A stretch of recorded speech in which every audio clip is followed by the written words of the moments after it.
मौलाना Shahabuddin Razvi Barelvi live जुड़ रहे हैं। मौलाना शहाबुद्दीन जी, क्या आप अपने बयान पर कायम हैं जहां आप मोहम्मद शमी को गुनहगार बता रहे हैं शरीयत का कि वो मैच के दौरान क्यों पानी पीते हुए या जो भी जूस या एनर्जी ड्रिंक वो पी रहे हैं? मैं अपने बयान पर कायम हूं, चूंकि जो भी बात मैंने कही है मैंने अपने दिमाग से नहीं कही है, न मेरी उपज है। मैंने शरीयत की रोशनी में बात कही है, कुरान और हदीस की रोशनी में बात कही है।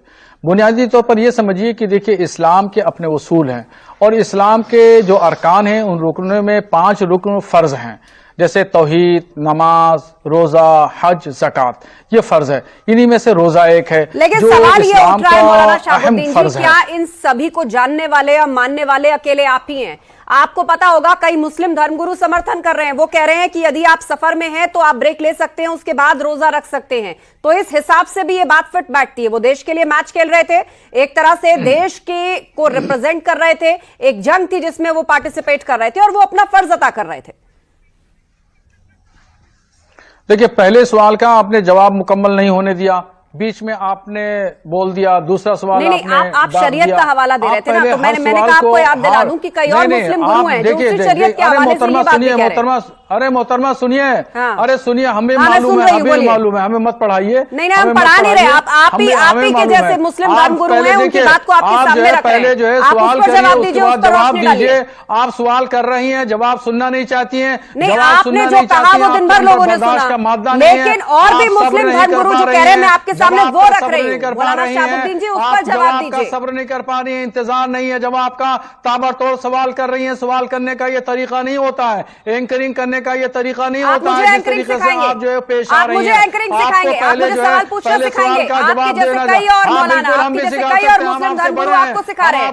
वो कह रहे हैं यदि कोई व्यक्ति सफर में होता है तो वो ब्रेक ले सकता है और उसके बाद रोजा जारी रख सकता है। अभी आपको इस लिहाज से भी शमी ने अगर पानी पिया या कोई जूस पिया तो वो गलत नहीं है। उस पर बोलिए मौलाना शहाबुद्दीन जी, गोलमोल बात मत करिए। आपने जो बयान दिया था वो 24 घंटे हो गए, सब जानते हैं आपने क्या कहा। उसके बाद सवाल लीजिए। आप ताबड़तोड़ सवाल कर रही हैं, जवाब नहीं ले रही हैं। मैं आपके पूरा मौका दे रही हूं, लेकिन मेरा ये कहना है कि आप जवाब सुनना नहीं चाहती, आप जवाब नहीं सुनना चाहती, आप जवाब सुनिए। जवाब सुनने का मादा रखिए, बर्दाश्त का मादा रखिए, सब्र करिए। सब्र करने के बाद फिर जो है जवाब सुनिए, फिर उसके बाद सवाल करिए। आप जवाब सुनना नहीं चाहती, क्या ताबड़तोड़ सवाल करती रहेंगी? यही तरीका होता है डिबेट का, यही सवाल करने का तरीका होता है, यही तरीका आपने सीखा है? क्या किया है, कैसे मास कम्युनिकेशन किया आपने? बताइए सवाल क्या है आपका? मौलाना शहाबुद्दीन जी, मेरा एक सिंपल सा सवाल ये है कि जो परिभाषा आप दे रहे हैं, क्या उसके हिसाब से मोहम्मद शमी महीने भर काम धाम छोड़ करके बैठ जाएं, खाली बैठ जाएं वो घर पर? और जो आप कह रहे हैं, मौलाना शहाबुद्दीन रजवी बरेलवी कह रहे हैं, उसके हिसाब से 1 महीने वो कुछ ना करें, काम धाम छोड़कर घर बैठ जाएं। अब बताइए मुझे। ठीक है, पहले पूरा जवाब होने दीजिएगा, फिर बीच में बोलिएगा नहीं, बीच में बोलिएगा नहीं। मैं जवाब दे रहा हूं पूरा। इस्लाम के 5 अरकान हैं जो अहम फर्ज हैं, रोजा, नमाज, हज, ज़कात, तौहीद। उनमें से एक अहम फर्ज है रोजा। अगर कोई भी मुसलमान जो मुसलमान है वो शरीयत का निफाज उस पर होगा, कुरान और हदीस की रोशनी में उसको अपनी जिंदगी को अमली जिंदगी में लेके आना है। चाहे मोहम्मद शमी हो या मौलाना शहाबुद्दीन हो या सऊदी अरब के किंग मोहम्मद बिन सलमान हो या दुबई के जाहिद बिन नहान बादशाह हो, कोई भी हो, शरीयत की नजर में कोई भी ना अमीर है, ना गरीब है, ना क्रिकेटर है, ना उद्योगपति है, सब बराबर हैं। अगर मोहम्मद शमी ने रोजा नहीं रखा है, जैसा कि जाहिर है, उनका फोटोज जो सामने आ रहे हैं, वो दिन के उजाले में वो पानी पी रहे हैं या शरबत पी रहे हैं, कुछ भी पी रहे हैं, वो अल्लाह बेहतर जानता है। तो ये रोजा न रखने की पूरी मुकम्मल तरीके से अलामत है। और उन्होंने रोजा नहीं रखा, वही नहीं बल्कि मैं मुतलक बात कर रहा हूं, तमाम मुसलमानों पर इसका निफाज होता है। जो भी मुसलमान रोजा नहीं रखेगा रमजान के दरमियान तो वो गुनहगार होगा, खुदा के यहां उसकी जवाबदेही होगी और उसको जवाबदेह होना पड़ेगा। अच्छा, एक सेकंड, ठीक है। अब आपने अनइंटरप्टेड मौलाना साहब अपनी पूरी बात रखी। अब मुझे एक बात का जवाब दीजिए कि चैंपियंस ट्रॉफी चल रही है, हर टीम उसमें मैच खेल रही है, पाकिस्तानी टीम भी है, वो तो मुस्लिम प्रधान मुल्क है, पाकिस्तान टीम भी मैच खेल रही है, तो क्या उन्होंने भी रोजा नहीं रखा? वो भी सब शरीयत के खिलाफ हैं, सब गैर इस्लामिक है? इस पर प्रकाश डालिए जरा। देखिए, कुरान और हदीस का हुक्म दुनिया भर के तमाम मुसलमानों के ऊपर नाफिज होता है, चाहे वो पाकिस्तान के हों या सऊदी अरब के हों। अगर वो मुस्लिम कंट्री के हैं तो ऐसा नहीं है उनको माफ कर दिया जाएगा, उनको माफ नहीं किया जाएगा। उनकी भी जिम्मेदारी उतनी ही है जितनी मेरी जिम्मेदारी है या किसी और मुल्क के रहने वाले मुसलमान की जिम्मेदारी है। शरीयत ऊंच नीच नहीं देखती है, शरीयत का हुक्म सबके ऊपर बराबर नाफिज होगा, चाहे जी। मौलाना साहब, आपने शरीयत के एक लेयर को मैं कहूं आपने डिफाइन कर दिया। मुझे बताइए, क्या शरीयत में यह भी लिखा है कि 1 महीना कोई शख्स इस दुनिया में, कोई मुसलमान इस दुनिया में कोई काम ना करे, वो सब कुछ काम छोड़कर, अपना फर्ज छोड़कर, अपना कर्म छोड़कर घर बैठ जाए और केवल रोजा करे, वो अपना काम ना करे जो उसका कार्य? देखिए, हाँ, देखिए, क्या नाम है, मोहम्मद शमी की जहां तक बात है तो मोहम्मद शमी साहब जो है वो हिंदुस्तान की मानी जानी शख्सियत हैं और मेरी ख्वाहिशात भी हैं, मेरी आरजुएं हैं, तमन्नाएं उनके साथ। अच्छा। अल्लाह करे वो कामयाब हो, उनकी पूरी टीम कामयाब हो, हिंदुस्तान का सर बुलंद हो, हिंदुस्तान का झंडा पूरी दुनिया में लहराए। मगर शरीयत की जहां तक बात आएगी तो कोई भी शरीयत के इन्हिराफ करेगा, उनके उसूलों को नहीं मानेगा तो उसकी गिरफ्त में जरूर आएगा। और अल्लाह तबारक व तआला ने 12 महीने बनाए, 11 महीने बंदों के लिए बनाया है कि बंदे उसमें अपनी दिनचर्या निभाएं और 1 महीना मेरी इबादत करें। और ये सिर्फ इबादत क्या है, मतलब आप ये कहना चाहते हैं मौलाना साहब कि वो 1 महीना किसी को कोई काम नहीं करना चाहिए, किसी को कोई काम नहीं करना चाहिए, सिर्फ घर बैठकर इबादत करनी चाहिए। नहीं, हमने तो ये नहीं कहा, ये कहा गया है, मैं नहीं कह रहा हूं, बताया गया है।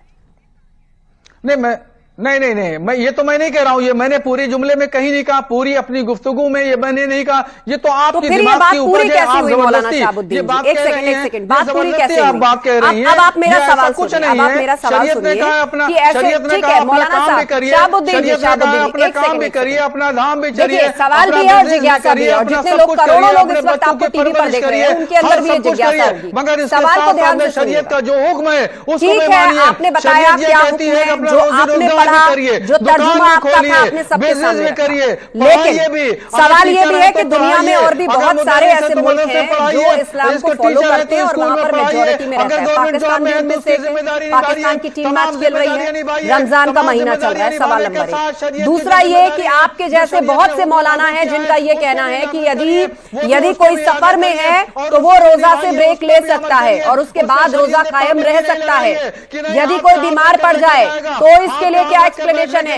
इन सब पर कौन प्रकाश डालेगा? मौलाना शहाबुद्दीन जी, आप लकीर के फकीर की तरह बात करें, एक लाइन को पकड़कर उसमें सबको उलझाए रखना चाहते हैं कि शरीयत का गुनहगार है, शरीयत का गुनहगार है।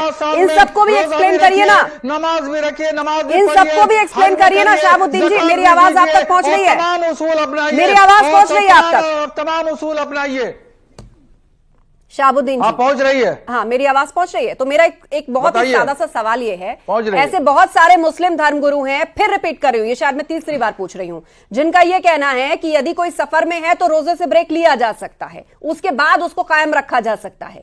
यदि कोई बीमार पड़े तो उसका क्या एक्सप्लेनेशन है, बताइए। कोई अपने वर्क फ्रंट पर है, अपने कार्य क्षेत्र में है, उसके कार्य की ये डिमांड है कि वो खेले और ये उसका फर्ज है कि वो खेलने के लिए अपने आप को उपयुक्त पात्र बनाए, अपनी फिटनेस का ध्यान रखे। बताइए मुझे अब। ठीक, मैं आपको जवाब दे रहा हूं, बीच में आप बोलेंगे नहीं। जो आम तरीके से आपके चैनलों पे डिबेट करने के लिए लोग आते हैं, मौलाना लोग आते हैं, उनमें से मैं अलग हूं। मुझे मुख्तलिफ नजरिए से आप देखिएगा मोहतरमा। बिल्कुल बिल्कुल, मैं जवाब दे रहा हूं। देखिए, बीच में बोलिएगा नहीं, मैं बीच में बोलेंगे तो ठीक नहीं होगा, आप समझ लीजिए। मैं फिर बोलने नहीं दूंगा आपको, कंटिन्यू बोलूंगा आपको, कंटिन्यू बोलूंगा, मैं कंटिन्यू बोलूंगा। आप सवाल पूछेंगे, मैं जवाब देने के लिए बैठा हूं। उधर की बात मत करिएगा, सवाल का जवाब आपके अंदर सवाल करने की हिम्मत नहीं है, आपके पास में सवाल नहीं है, आप उलट पलट कर एक ही बातें करती हैं, आपके पास में सवाल ही नहीं है। आप सवाल का जबरदस्ती जो है वो कर रही हैं, जो मैं जवाब देना चाहता हूं, जवाब सुनना नहीं चाहती। आप सुनिए जवाब जो आपने सवाल किया है, सुनिए मोहतरमा, सुनिए जवाब सुनिए। 1 सेकंड नहीं, मैं 10 सेकंड नहीं बोलूंगा, मैं 50 सेकंड बोलूंगा। आप मेरा जवाब सुनिए, ध्यान रखना होगा ना मौलाना जी। आपने सवाल किया उसका जवाब सुनिए, आप सुनिए, जवाब लीजिए मुझसे। मैं सुन रही हूं, फिर ये मत कहिएगा कि समय नहीं है। हाँ, सुन रहे हैं, मेरा जवाब भी सुन रहे हैं। आपकी जो काबिलियत है, सलाहियत, वो भी दर्शक देख रहे हैं। अगर डॉक्टर ने ये कहा है किसी मुसलमान से कि तुम बीमार हो, तुम्हारी हालत ऐसी है, तुम्हारे जिस्म के अंदर पानी की जरूरत है, खाने पीने की जरूरत है, ऐसी कंडीशन में इस्लाम उसको रुख्सत की इजाजत देता है। और ऐसे ही अगर कोई शख्स मुसाफिर है, जैसे मान लीजिए मैं यहां से दिल्ली के लिए जा रहा हूं, एक दिन मेरा लगेगा, तो फिर ऐसी जरूरत उस दिन एक दिन के लिए इस्लाम ने रुख्सत दी है कि वो एक दिन की कज़ा, यानी जो वो अदा नहीं कर सका वो रमजान शरीफ के बाद में वो रोजा मुकम्मल करे। माफ नहीं है, कज़ा की अदायगी वाजिब है।